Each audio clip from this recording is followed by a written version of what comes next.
In this video, I'm going to show you how you can easily make your Facebook friends list private.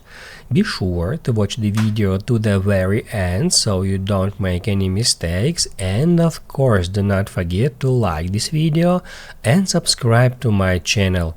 Thanks guys. So let's get started, and first off, open up Facebook app and then go to menu. Tap at Gear to open up Settings and Privacy, and that's where we can easily find, just under Tools and Resources, an option which is called Privacy Checkup. Tap on it. Then tap where it says Who can see what you share. Tap at Continue, and then scroll down to the very bottom. We are looking for Who can see your friends list on your profile.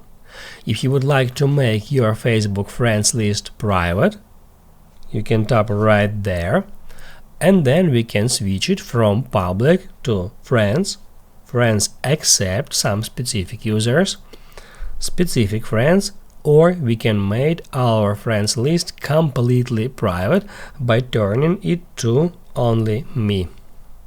That's how you can easily make your Facebook friends list private.